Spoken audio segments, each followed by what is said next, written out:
walking with it.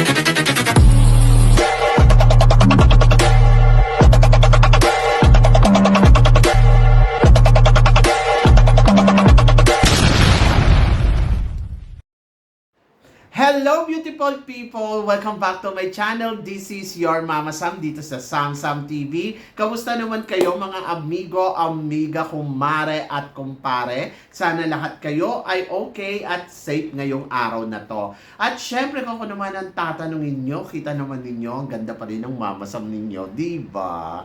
Ay nako, nakakaloka. So syempre Monday, kahapon Tuesday today, tapos bukas Wednesday na. My gosh, ang bilis ng araw. Ilang araw na lang ay Pasko na. So parang 40 days to go, parang ganon.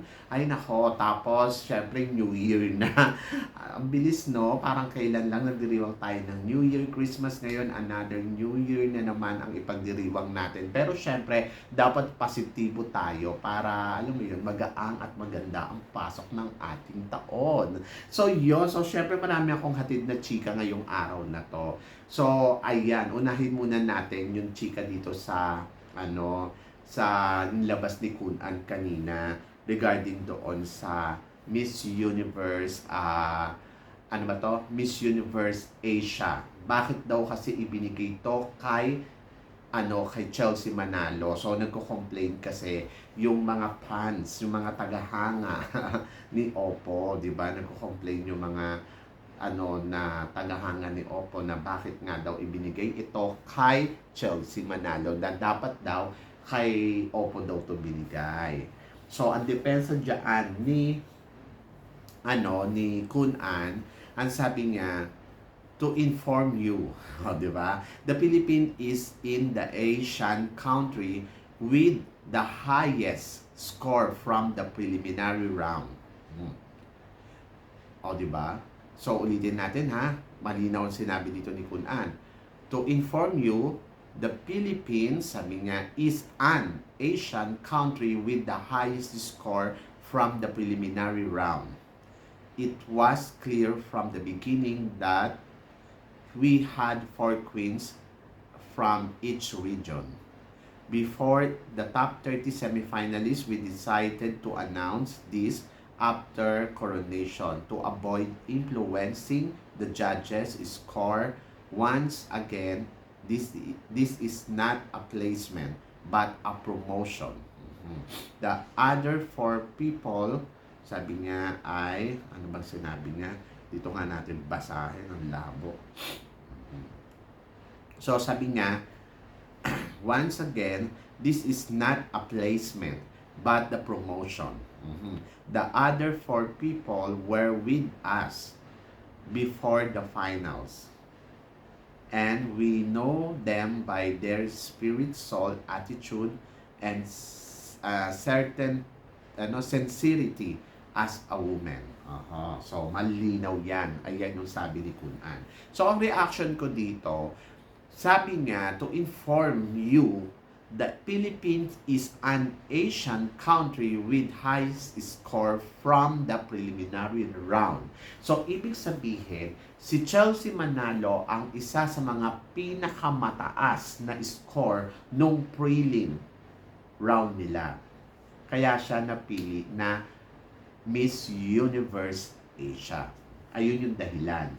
At ito ang sinasabi natin lahat.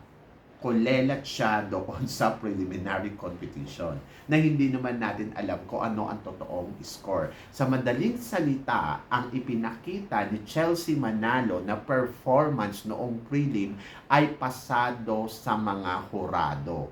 Di ba? Pasado siya sa mga hurado. Pero ang complaint ng bayan, baguhin ni Chelsea Manalo ang performance niya. Dahil hindi na nga natin nagustuhan, dahil hindi nga natin nakita yung tinatawag na tampisaw walk. So, ang tanong ko ngayon, ano ang nakasira sa performance ni Chelsea Manalo? Ito bang performance niya noong Coronation Night ay hindi na nagustuhan ng judges dahil binago niya yung kanyang styling, binago niya yung kanyang pasarela? 'Di ba? Baka nagulat yung mga judges kasi biglang binagalan ni Chelsea Manalo yung lakad niya na parang anong nangyari. Siguro na-shock sila. O, di ba? So, ibig sabihin pala nun, hindi nila nagustuhan yung tampisaw, kaya nalaglag si Chelsea Manalo sa top 12. Tama? Kasi sinasabi nila, no prelim, si Chelsea Manalo ay isa sa mga Asian country na pinakamataas na score na nakuha ang nila yung magandang score sa prelim. So, ibig sabihin, mas mabongga pa siya kay Thailand. Mas bongga pa siya sa lahat. So, ibig sabihin, yung curly hair at saka yung malamya walk niya ay nagustuhan ng mga hurado. At yung pinalitan niya na ng tampi sa walk, ibig sabihin ay hindi na ito nagustuhan ng mga hurado. Or else, maganda ang performance niya nakita natin noong prelim, baka hindi talaga siya gusto mailagay sa dulo ng kompetisyon. 'Di ba? Dahil ibibigay sa kanya yung title na ito, yung Queen. Oo, Miss Universe Asia, 'di ba? So nakakaloka kung iisipin mo. Yes, totoo naman yung sinabi nila na malinaw sa atin na may announcement sila na magkakaroon nga ng Continental Queen. And then, sinabi nga nila, i-announce nila yan sa pero para daw, baka daw magkaroon ng confusing. So, ibig sabihin, kung ikaw ang pinakamataas na score doon sa prelim at kinuha kanila na Continental Queen, matik na hindi ka na nila paabutin sa dulo, bakit naman si Nigeria? Oh. So, ang linaw lang sa akin dito, so, ibig sabihin, ang nangyari dito, etong si Miss Universe Philippines, yung performance niyang binago niya nung prelim ay hindi na nagustuhan ng mga hurado. Kaya hindi na siya nakaabot sa top 12. Kasi kung sinasabi nilang pinakamataas si Chelsea Manalo nung prelim, di ibig sabihin nun ay mas magaling pa siya kesa kay Miss Thailand. O, di ba? So, ayun, ang nangyari. Pero kasi ako sa kabilang banda, isa din ako sa mga, di ba sinabi ko sa inyo, maayos naman yung kanyang pasarela, maganda naman yung execution, and marami nagreklamo. Ang sinabi, i-level up. So, siguro, yung strategy game talaga ni Miss Philippines ay ito yung ibibigay natin performance, and then sa coronation ay ganitong performance yung gagawin natin. So, ang nangyari ay siguro hindi talaga nagustuhan yung tampi sa walk. Pero sana next time, sa mga ipapadala natin, iisa lang dapat ang ipinapakita ninyong performance at hindi na yan dapat binabago. Kung ang plano ninyo sa prelim ay ganito, ganito na rin ang gawin nyo sa coronation. Kumbaga parang hindi siya nagkakaroon ng conflict sa mga hurado na parang nagkaroon ka ng changes doon sa pasarela mo. Kasi once na binago mo yon at nagustuhan nila yung unang galaw mo at yung pangalawang galaw mo, tulad yung nangyari kay Chelsea, ay hindi ito obra sa mga hurado kasi hindi na nila magugustuhan. Kasi kaya ka nga nila nilagay at binigyan ng magandang score dyan para makapasok dahil gusto nila makonsistent yung yung lakad mo. And then gusto nilang makita yung performance mo na consistent talaga. So ngayon, kung sino yung nag-consistent, so ayun yung pumasok sa semifinals ng top 12. Tama? Kasi ito yung sinasabi ni Kun An kung hindi naman naglabas ng ganito si Kun An wala tayong agam-agam na ganito.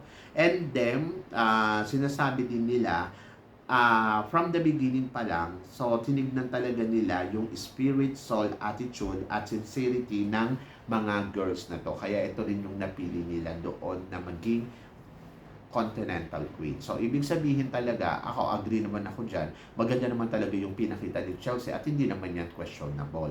And then, hindi na lang daw nila in-announce at in-announce na lang nila sa coronation para hindi daw magkaroon ng influence sa judges yung scoring once again, di ba?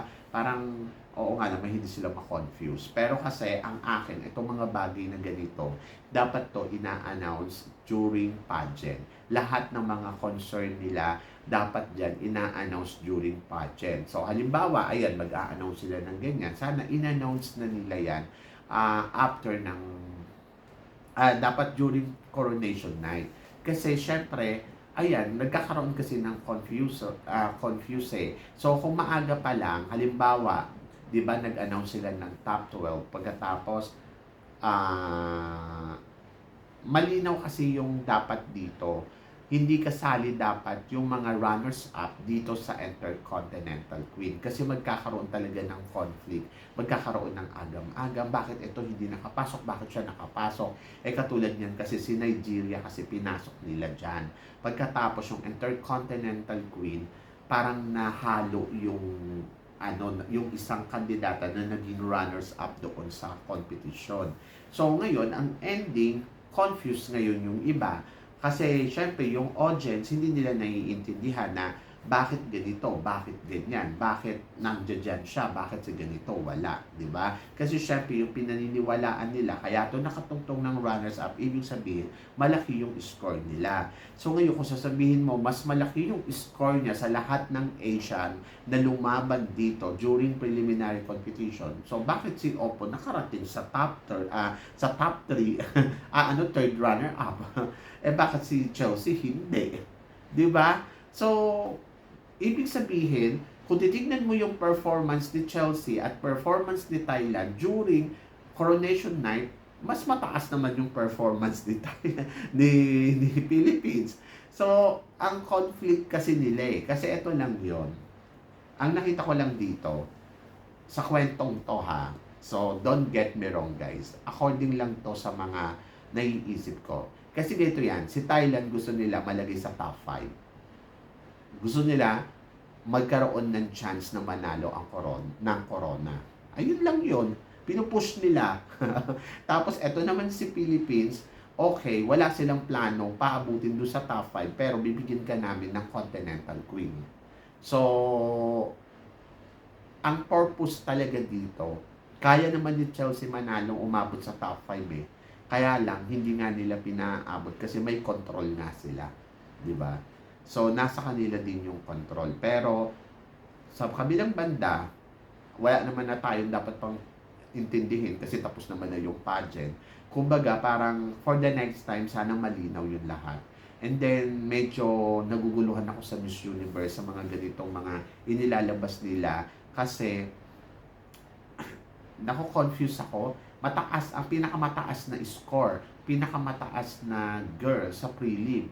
Pero, hindi mo pinaabot ng top 5. So, ibig sabihin, kapag ganyan kasi sinabi mo, naniniwala ka sa kanya na pwede siyang maging Miss Universe and then ginawa niya yung performance niya. Bakit hindi mo pinaabot ng top 5, di ba? Ayun lang. So, confusing kasi. Kaya nagkakaroon ng mga yung mga tao na bakit ganito, bakit ganyan. By the way, so at the end of this story, si Oppo third runner-up. Si Chelsea manalo ay Intercontinental Queen. So, tapos.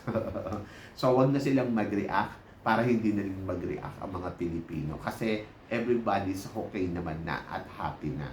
So, nagkakaroon kasi ng mga confused yung mga tao sa mga ganitong mga word na in-explain ninyo. Pero kung iisipin ko din naman, parang bakit si Oppo nandoon sa third runner-up, bakit siya wala? Tapos sasabihin mo, pinakamataas. Di sana ang pinakamataas na scoring dyan, si Oppo.